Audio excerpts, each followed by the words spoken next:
Greetings, everyone. Welcome to Chester County Historic Preservation Network's Fall Virtual Heritage Series, live at 5 on the third Thursday of each month through the end of 2021. Throughout tonight's webinar, you are welcome to submit questions by clicking on the Q&A button at the bottom of your Zoom screen. We will answer as many as time permits. In tonight's presentation, we will highlight mid-century modernism in Middle Pickering. Now, let's meet the president of the Chester County Historic Preservation Network and tonight's presenter, Jim Garrison. Oh, hello.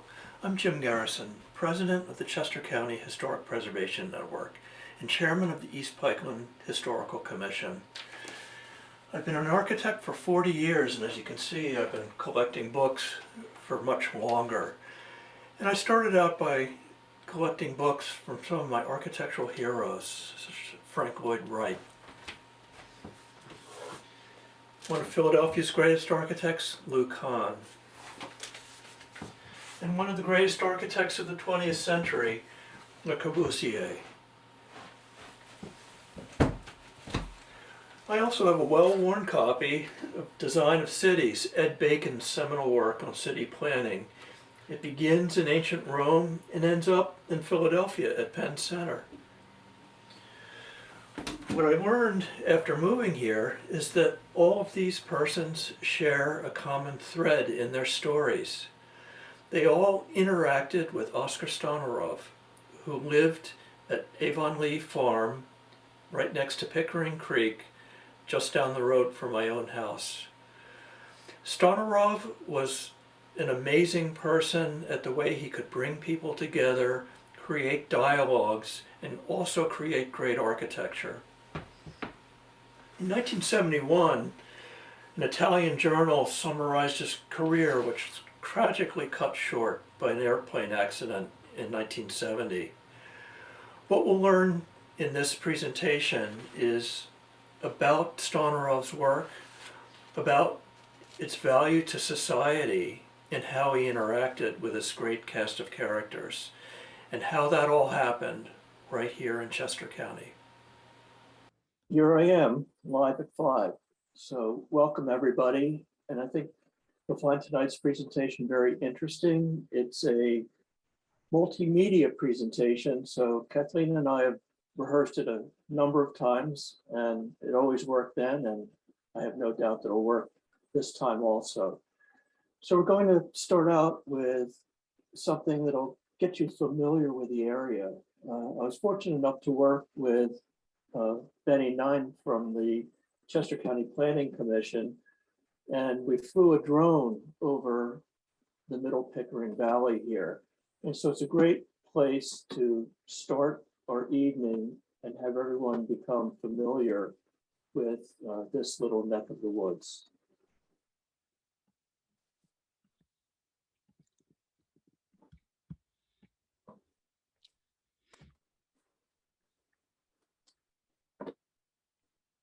We're flying down Charlestown Road to the intersection with Pickering Road. As we turn onto Pickering Road and head towards the Stonarov farm at Avonlea, we pass through the pastures of the former tenant farmhouses that made up the whole Stonarov holdings. Avonlea has a very important setting as it looks out over Pickering Creek and the valley at the point where Pickering Road crosses over the creek.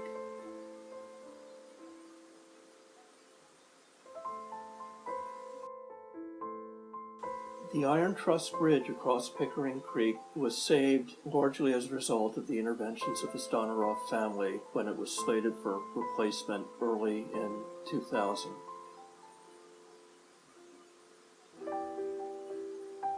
The roadway crosses over and heads up towards the Charlestown-East Pikeland boundary. At that point, it reaches Little Saffron Farm, the residence of Ruth and Edmund Bacon.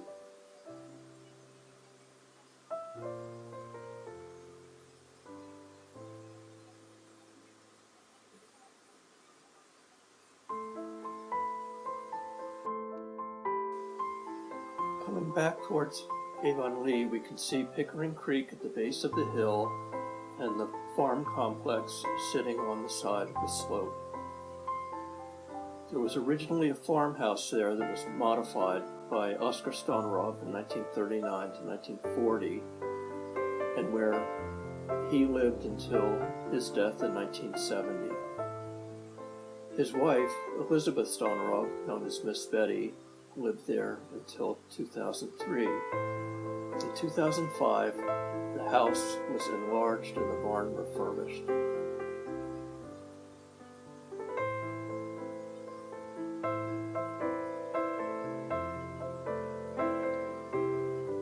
The complex overlooks the whole stretch of the Middle Pickering Valley as it reaches out towards the village of Charlestown at Charlestown Road.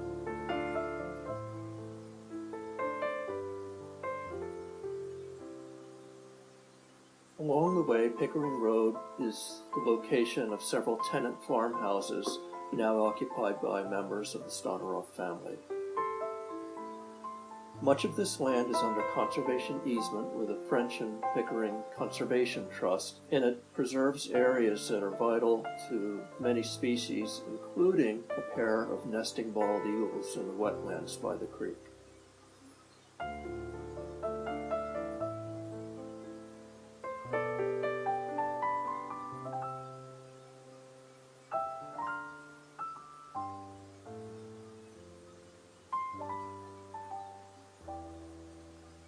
Much of the woodlands we're seeing here are the product of this conservation and when the land passed from active farming to more passive uses.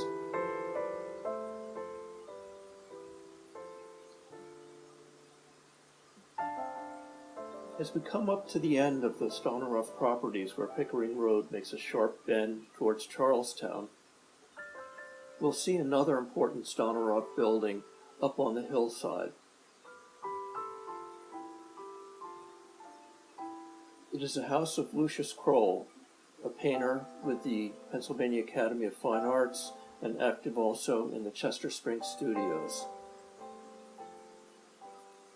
From his residence here, he created many paintings celebrating the rural life of Chester County.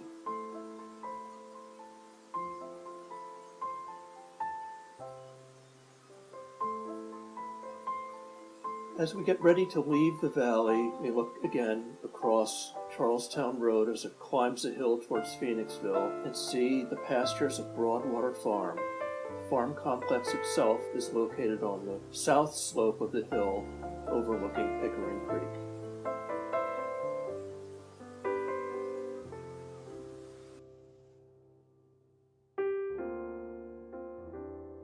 That was a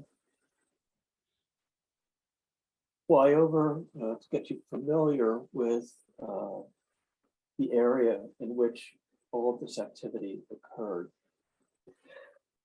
All right, so the aerial footage there showed about a half-mile stretch of Pickering Creek, and it is in the heart of the Middle Pickering National Register Historic District, and there are several adjoining properties, including Avon Lee, Oscar Stonarov's house, that are individually listed on the National Register of Historic Places.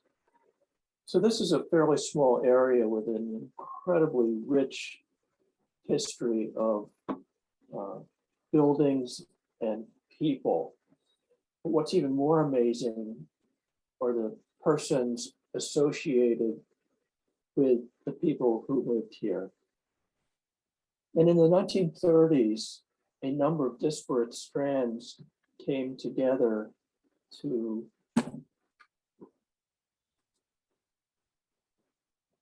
more PowerPoint. Came together in two families who would make their homes in the Pickering Valley and also be agents of progressive change.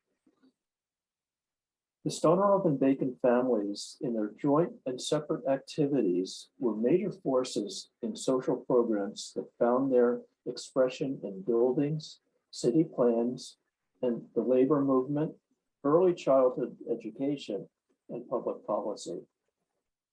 That these strands would come together in this quiet corner of Chester County is a testament to the vision of William Penn and the power of the local landscape. Penn's holy experiment made it possible for immigrants of many backgrounds, Quaker or otherwise, to settle in a landscape of abundance for those with vision. There have been changes to the landscapes and buildings, but the basic patterns have persisted in the farmed pastures, woodlands, and roads. Land conservation has had a major positive impact due to the efforts of the French and Pickering Conservation Trust and the Natural Lands Trust in this part of Chester County. And these four images in particular show our then and now situation, where the black and white image here is the fall of 1937, a USDA aerial survey. You see the creek here in blue, Pickering Road coming across here with a big turn where it comes to meet Charlestown Road here with the Charlestown Woolen Mill, Presbyterian Church, and the village here of Charlestown. In a more recent aerial, we see Pickering Road, the creek now with its trees that line it, the expanded woodlots as the pastures have retreated. But the basic outlines of the land and properties are all still here. Broadwater Farm on the back side of the hill, this pasture on here, right here, is a crest of a hill. Nestled in the woods here is the Charlestown Playhouse, which began at the Presbyterian Church, a Revolutionary War cemetery associated with the church. Lucius Kroll's house up here, or would later appear in 1940. On my little corner of the village of Merlin, we had a cider mill that Lucius Kroll painted in the 1930s. Here it is today, still in existence with the mill owner's house at the corner of Pickering Road and Merlin Roads. This set of parallel timelines really effectively shows how these incredibly interesting people all came together, what they shared and what they did independently. And starting from the top, we have Lou Kahn, born in 1901 in Estonia. Oskar Stonerov, 1905, Frankfurt, Germany. Elizabeth Foster Stonerov, 1906, in Radnor. Edmund Bacon, 1910, in Philadelphia. And his future wife, Ruth Holmes Bacon, 1916, in New York. Interestingly enough, they were both married in 1938. Many of them had long lives. Miss Betty and Ed Bacon in particular. Others were shorter, notably Oskar Stonerov, who died in that plane crash in 1970. Oskar Stonerov was a recent immigrant from Germany, and Ed Bacon was born to an old Quaker family, but they both had a conviction that design could make the world a better place. It was not design in an academic sense, but a more holistic approach involving psychology, humanism, and a sense about what it took to have ideas realized. It was a synthesis of Stonerov's European background combined with Bacon's design sense that formed in the coming of age of the American industrial and global influence. Elizabeth Foster Stonerov and Ruth Holmes Bacon, whose common interests in children's welfare and education complemented and supported the progressive thinking of their husbands. The Foster-Bacon's relationship had actually begun in the previous century when Ellis Bacon and Frank Foster attended secondary school together and became lifelong friends. Ellis raised his children in a conservative Quaker tradition in Swarthmore, while Frank pursued a very successful business career that enabled his children to enjoy a more cosmopolitan upbringing on the main line. As Frank began to consider life after business, he bought large tracts of land in the Pickering Valley and turned his attention to making that area a better place. Elizabeth, known as Betty and later Miss Betty, studied at Bryn Mawr College and the New School for Social Research in New York.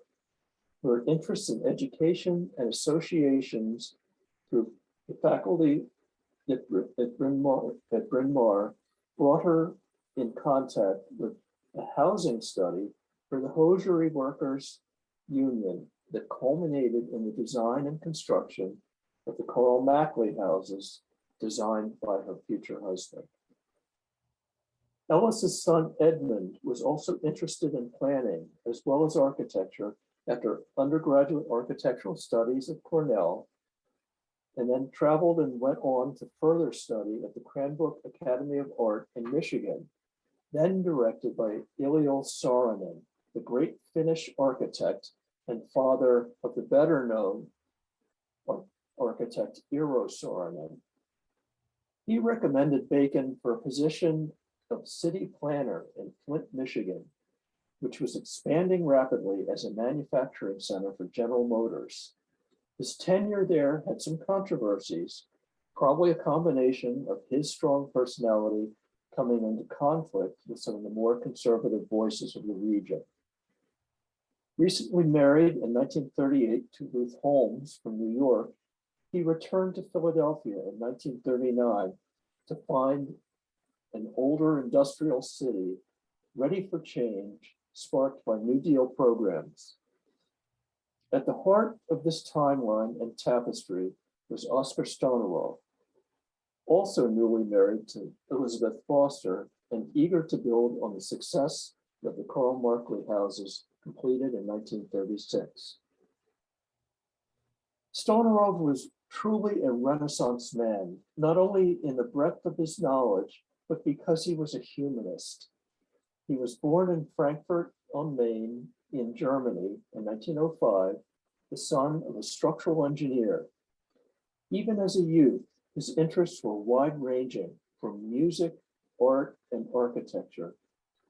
He studied as a sculptor in Italy and then architecture in Zurich. At every stage, he met and impressed influential figures in the schools, the studios, and the offices where he interned. The 1920s was a decade of immense activity and change in art and architecture in the United States and Europe. And Stonerov made the most of his opportunities to become familiar with the European modernists such as Le Corbusier and the American architecture of Frank Lloyd Wright. A major theme in the modern movement of architecture was the belief that design could be an agent of positive change and renewal after the tumult of the First World War. This extended rebuilding of the shattered housing stock and recognizing that industrial workers were a major force for change in the new order. Immigrating to the United States on the eve of the Great Depression did not dampen or remove opportunities, but rather it seemed to open doors as the New Deal emerged in the 1930s. Here we see two pictures of Oscar with his first partner, Alfred Kastner. Acquaintances he made in Europe opened doors when he arrived in New York in 1929. While working in the office of Harvey Wiley Corbett, one of the architects of Rockefeller Center, he met Alfred Kastner. After some separate successes in architectural competitions, they joined together in 1931 for the Palace of the Soviets competition, where they placed second. That model is shown at the top here. At the same time, Stonerov had been looking into opportunities in Philadelphia arising from inquiries about designing hospitals. It is interesting that his first living space in Philadelphia was with the Davis family where his musical abilities were highly appreciated.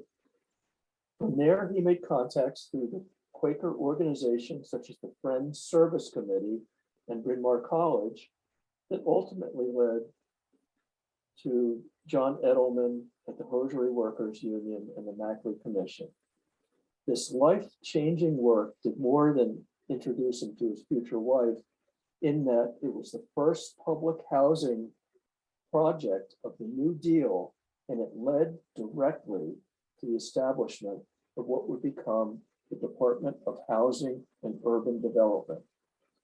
Stonerov was making crucial linkages between design and public policy that would add the third leg to the stool in the alliance of labor. The design environment was especially turbulent in the 1930s during the Great Depression and the influx from Europe, especially Germany, as totalitarianism spread. Stonerov was in advance of the tide and became one of the links between the artists of the two continents. He was instrumental in convening a meeting of the International Congress for Modern Architecture at Broadwater Farm in 1939, as many members of that group were visiting New York for the World's Fair. Ultimately, the American modernists decided not to take an active role in that organization, but modernism had gained a much stronger foothold in the Philadelphia region.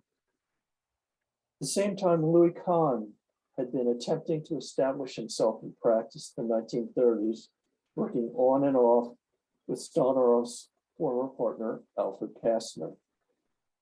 Ultimately, Stonerov and Kahn formalized their relationship during the Carver Court project in Coatesville, as Kahn's colleague, George Howe, left to be the supervising architect for the federal government. Stonerov's experience with the Carl Mackley houses and other projects helped Carver Court advance from a project in 1941 to completion in 1944.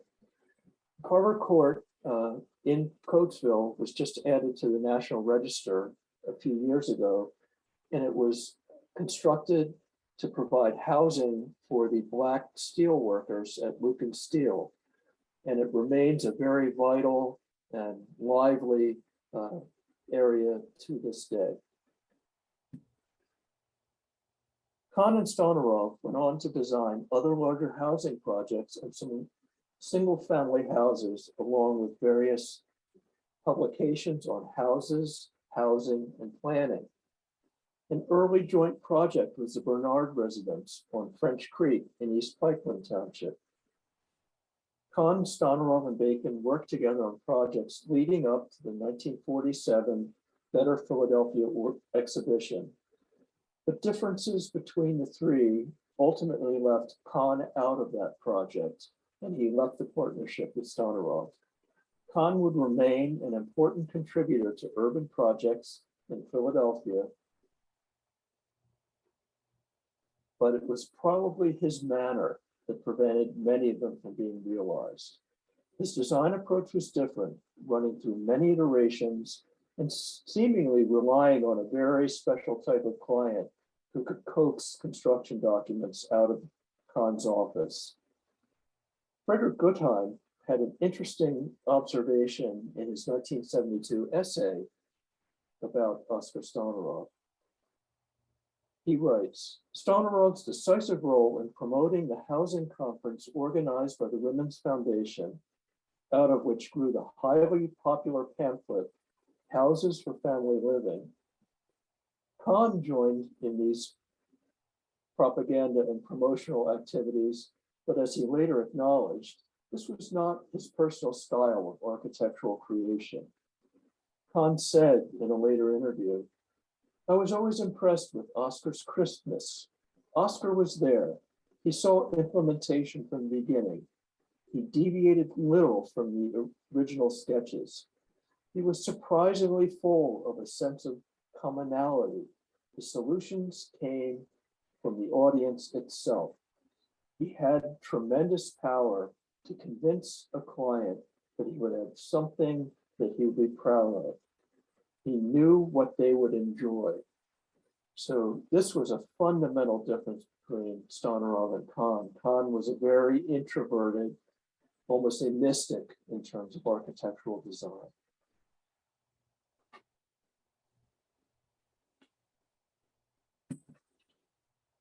Betty Foster was the link between the hosiery workers organization back to her father, Frank. Frank Foster commissioned Stonorov in 1936 to add a modern addition to the Broadwater Forum in Charlestown.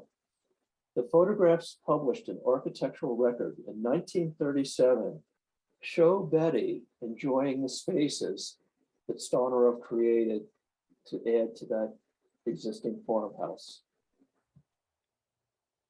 The plans of Broadwater show a strong influence of European modernism that had become better known since the 1932 exhibition, The International Style, at the Museum of Modern Art in New York, curated by Philip Johnson and Henry Russell Hitchcock.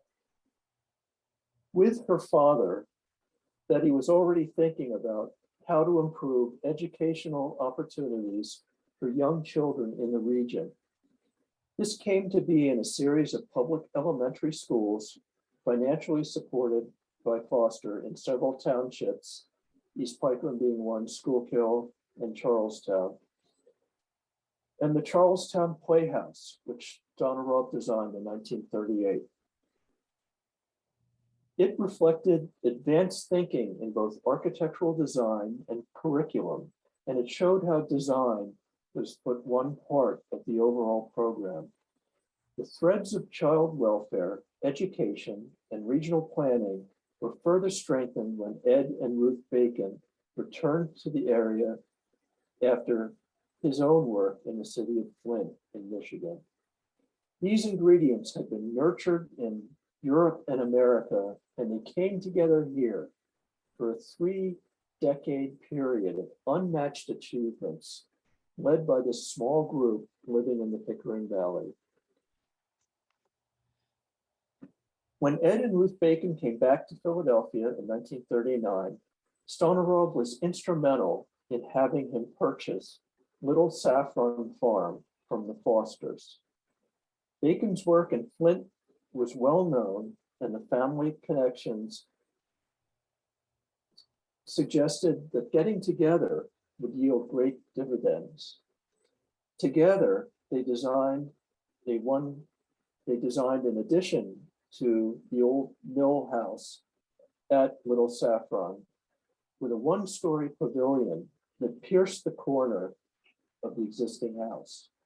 This bold geometrical move is a 3-dimensional transformation of the tall, narrow shape of the original house to a horizontal plane where the angle in the plan referred to the angle of the addition and the sloping site.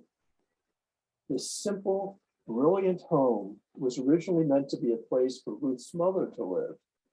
But when the war came, Ruth lived in that house herself with the first 4 children until the family moved back to the city when Ed became the executive director of the City Planning Commission. By then, Ruth's mother had purchased an adjacent farm on Merlin Road, and the family continued to spend many weekends and summer months in this area. This drawing and plan were actually published in Better Homes and Gardens, so it shows the reach of this type of design in the post-war area, and the interest that both Bacon and Stonorov had in connecting with people in every walk of life. Another picture from 1947 shows the 1-story pavilion, and here it is in a more recent view, and the startling contrast between the 1-story form angled and the tall house is one of the real hallmarks of the abstract way that the modernists thought about architecture. It's a different but a very valid way of considering architectural designs and the options that are available to make additions to existing structures.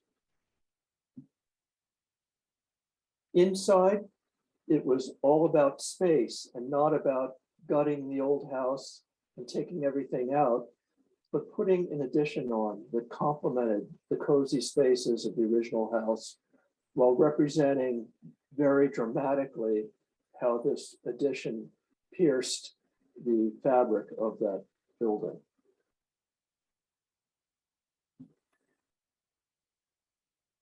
In 1967, Bacon published Design of Cities, a textbook based on his love of history and its application for modern planning.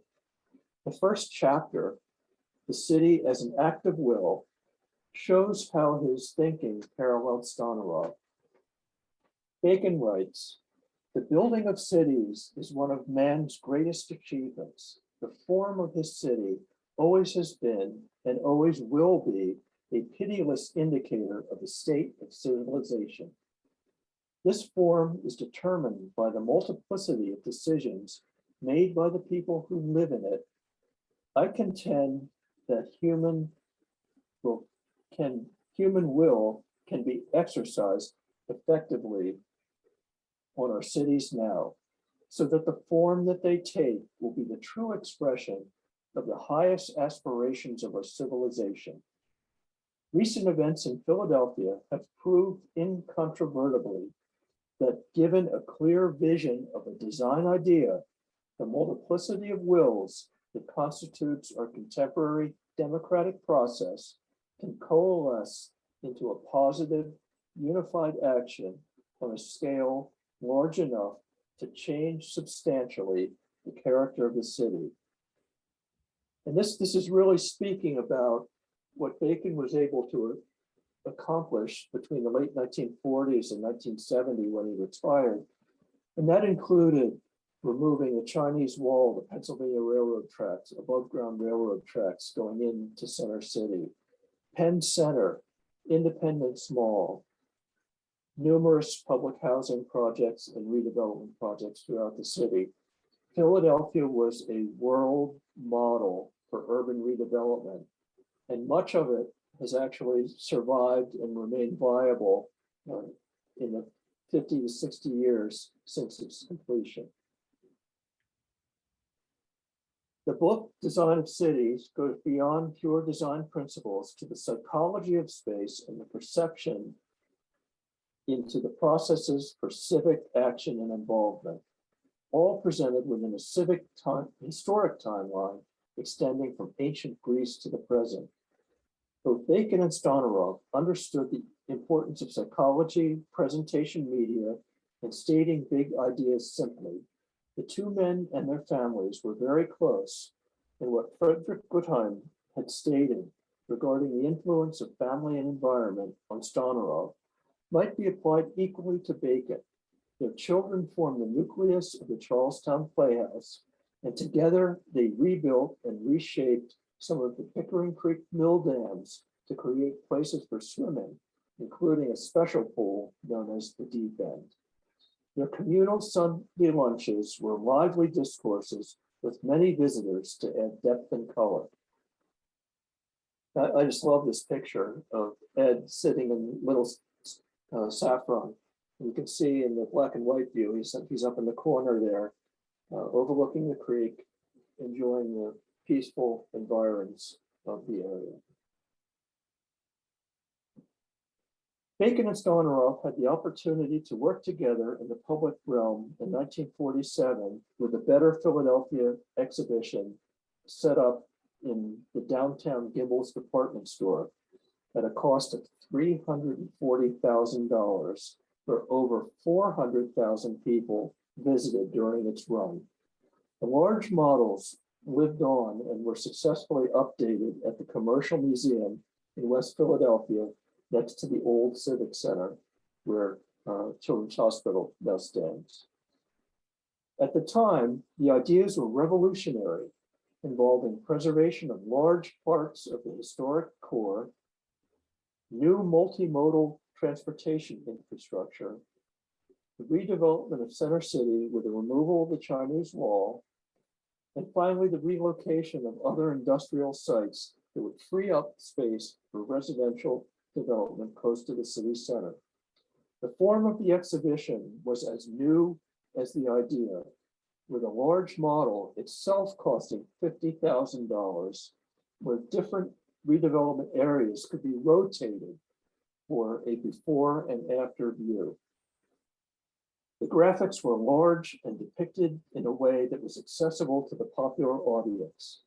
Just after this very successful exhibition, Bacon became the most influential director of city planning in the city's history, and the alliance of planners, business, and politicians transformed the city and became a model to be repeated all over the world. This exhibition itself was the subject of a 24-page article in Architectural Forum. One of Stahneroth's most interesting relationships was with Frank Lloyd Wright and several major exhibits he produced on the architect's work. On the surface, it would seem highly unlikely, given Stahneroth's association with European modernists, whom Wright disdained, but the story is actually highly revealing of each man's personality. Catherine Smith, author of several books about Wright, describes the requirements for this success. It needed, and she's talking about the exhibits of Wright's work in the late 1940s. It needed an organizer who was multilingual, familiar with major European capitals, experienced with standard American museum and trade publication practices, with a personality that was idealistic, patient, and tolerant of artistic temperament.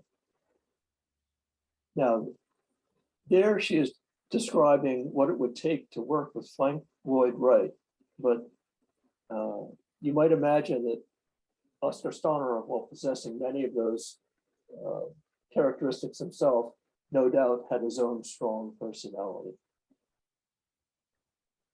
Although some colleagues might have an issue with some of the personality traits described in that quotation, there was no question that Stahneroth was a correct and possibly the only person who could pull off such an assignment.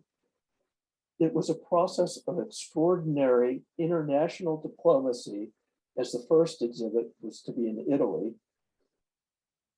And he had to manage mercurial egos while delivering a result that reflected well on all who were involved in what would become known as the 1951 Italian exhibition, and the following exhibit, 60 Years of Living Architecture, which traveled around the United States between 1953 and 1956. Both of these exhibits were unprecedented in the size and type of media that were presented. There were large models from Wright's office and 900 drawings and an abundance of new photography that was commissioned. So just an extraordinary lift that Oskar Stahneroth took on and accomplished. These exhibits were planned to reach a wide popular audience while capturing the very feeling, the very atmosphere of all Wright buildings in their curious consonance with each other through time and space, as Stahneroth wrote.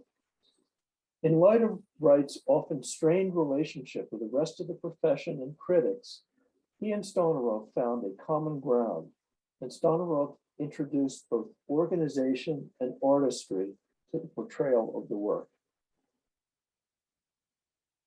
In the 1960s, the office of Stahneroth and Hawes produced many large housing projects, including the high-rise buildings of Schuylkill Falls and the Hopkinson House on Independence Square. High-rise public housing has had a troubled history in the United States and in many other nations. But current trends tending towards traditional low-rise and low-density solutions show that some of the lower, lesser scale designs that Stodorov promoted also could have a lingering relevance in housing design. Another favorite image provided by one of his daughters, Oscar Stodorov had studied sculpture in France and Italy in the 1920s, and it remained a persistent interest of his. He was associated with a workshop and foundry in Italy that produced many of his works for public and private commissions, including portrait busts and large exterior pieces. I'm told that he made many transatlantic flights at a time when that was really quite a novelty, and became so well known that if he was late to the airport, Alitalia would hold the flight for him. So just a very colorful story. And to go with these two images of the studio and residence that he designed and was completed in 1969, just outside Florence. You can see that the studio was very spacious, well lit for sketches, models, and ultimately the pieces that would be cast. And we're fortunate here to have in Chester County several of those pieces, on private ground at the Charlestown Elementary School, and then several large public pieces in Philadelphia. His last commission was at Black Rock, the UAW Family Education Center in Onaway, Michigan. Stodorov had developed a very close relationship with Walter Reuther through his activities in designing housing for unionized labor. They became very close friends and associates. And this project was really the tragic coda to that relationship, because in many ways, while it represents the culmination of his work, it was actually supposed to be the first of many complexes dedicated to really raising the stature of organized labor and providing the laborers with an outlet for education, art, and recreation. This multi-building facility in Michigan was nearing completion in 1970 when Reuther and Stodorov were making a site visit in May of 1970, and their light plane crashed on approach to landing. The buildings really represent Stodorov at his expressive best. You can see by this time the interest of sculpture, architecture, had all come together. Still the traces of that European modernism in what is a really profound work of architecture. And unfortunately, it just has not had the kind of care that it has needed and the support to become really one of the foundational models for a worker support.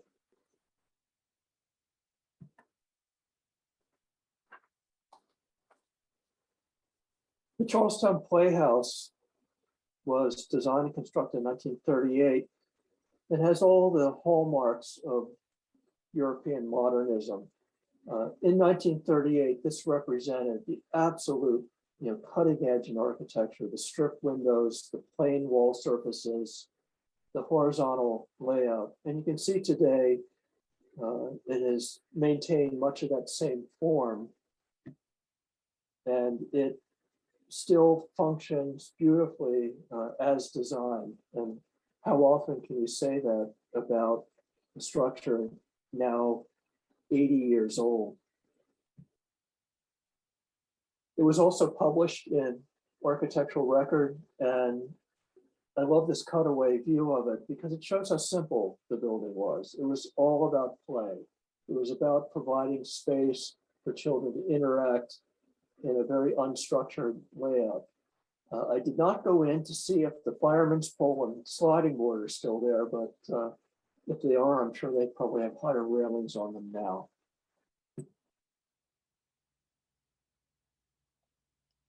Avon Lee is the house that Oscar designed for himself and Betty, working on the foundations of an existing farmhouse.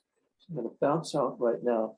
This is a 3D architectural model done in AutoCAD, and I've done a little animation that brings this incredible building to life.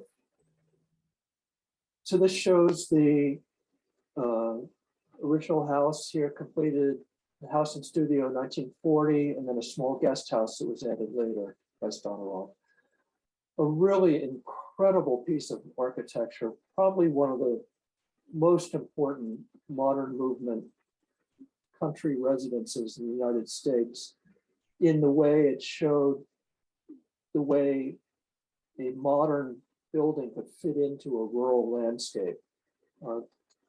Quite spectacular.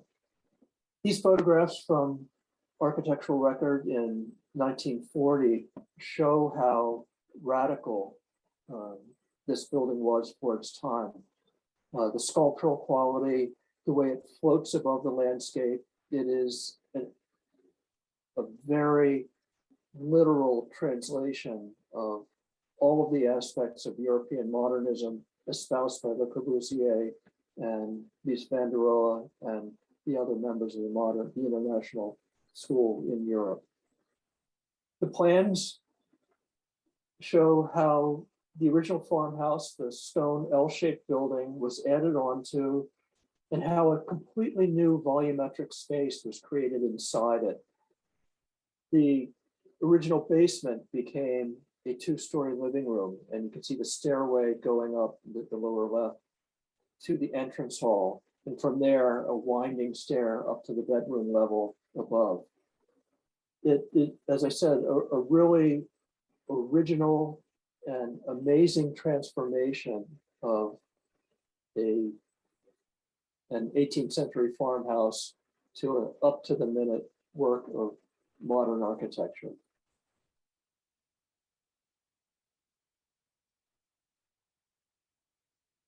And here we see a view of it from the drone and a recent view. In 2005, John Kohlhaas designed an addition to the backside of the house, but the view from Pickering Creek is largely the same as it always was, with the white stucco chimney providing a break between the original house and addition. And the whole composition is just so incredible in the way that it relates to the original barn and the two silos. And if you look carefully back at those 1940 photographs, you can see the barn and silos even then. So this was a very special piece of architecture. Lucius Kroll is a painter who was born in Chicago in 1911, and he had a strong interest in architecture.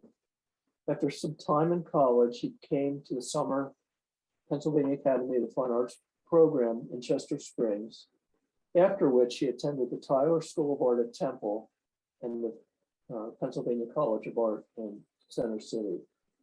In 1940, he returned to Chester County and commissioned a house addition from Stonerov to an old farmhouse overlooking the Play School, Charlestown Road, and Broadwater Farm. The design was a variation on Broadwater Farm with a new wing housing a spacious, brightly lit rooms for living and the cozy spaces of the old house remaining for sleeping. The living room, here it is in 1940.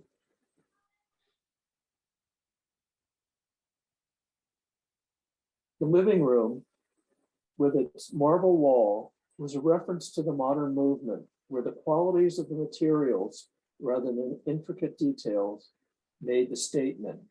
And for any of you who've been to PSFS downtown, especially up to the boardroom on the top floor, you'll see that same design approach from George Howe, who was also an early associate of Konstantinov and that school of architecture. So here we have another brilliant monument to European modernism right here in Chester County. Ed and Ruth Bacon returned to Little Saffron upon his retirement in 1970, and the Charlestown Playhouse continued to thrive with Betty and Ruth. During the preceding years, the little stretch of Pickering Valley in Charlestown and East Pikeland Townships had been a rural retreat and a great source of inspiration. The gentle hills and wide pastures bisected by a lively stream had nurtured industry and agriculture for over 200 years. And the people of the valley had always been receptive to new ideas and new people, whether it was for stops on the Underground Railroad or advances in education for women and children. The Quaker and immigrant heritage going back to the Penn land grants with rich natural resources made an area that would be bountiful for ideas, agriculture, and industry. For 3 decades, in the middle of the 20th century, the fires of creativity burned especially bright and attracted the greatest minds of the world to this little corner of Chester County. Thank you.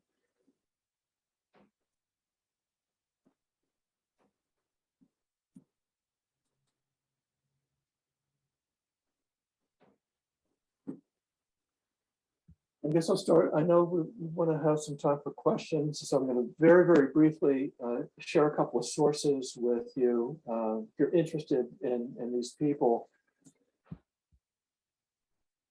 For Lou Kahn, a really great biography published in 2017 by Wendy Lesser called You Say to Brick. A single volume history of Le Corbusier, the great French architect from early 2000s, but a really nice single volume biography without too much architect speak in it. There are hundreds of books on Frank Lloyd Wright, but by far the best is this one from the late 1980s by Merle Sechrist, just called Frank Lloyd Wright, A Biography. It is the best. And I think this is still in print. I have the 1976 revised edition, but Design of Cities by Ed Bacon. There you go, there's Penn Center. And then lastly, local history. Charlestown Historical Commission published a really good book on local history fairly recently. It's available at the Historical Society of the Township Building. So with that, ready for questions, comments? Jim, what an incredible overview of the architecture and architects of Pickering Valley. The first question deals with another valley, Brandywine Valley. What are the similarities and differences between Pickering Valley and Brandywine Valley and the artists' communities that flourished in both locations? Well, I think it is absolutely a case that the natural beauty of the setting that attracted artists and the history that attracted a certain type of artist. So in the Brandywine, you have Howard Pyle, N.C. Wyeth, then the whole Wyeth dynasty. And it was that whole association with the Revolutionary War and the great history. Up in Pickering, there were the mills, the industry, the farms, and there's a little bit more concentration there on people who built things, Ed Bacon, Lou Kahn, but there were also artists in Lucius Kroll, the art colony, Yellow Springs, and a thriving furniture and woodworking artisans, Wharton Esherick, Jasper Brinton, and others. So I think it's the beauty of Chester County. That's what brings people here. Well, with that, Jim, we're going to be closing our program tonight, and we hope everyone who is watching enjoyed tonight's program as we learned the fascinating history of mid-century modernism in Middle Pickering. Special thanks to you, Jim, as well as to all of our viewers for making the CCHPN Virtual Heritage Series possible. Our CCHPN team looks forward to seeing you next month, Thursday, December 16th, live at 5, when we are fortunate enough to get a sneak peek of Christmas unfolding at Aunt Selma Mill. Details and registration information on this free holiday program are available at Eventbrite, as well as our cchpn.org website. Enjoy a beautiful Thanksgiving, everyone. We'll see you next month. Good night. Thank you. Night.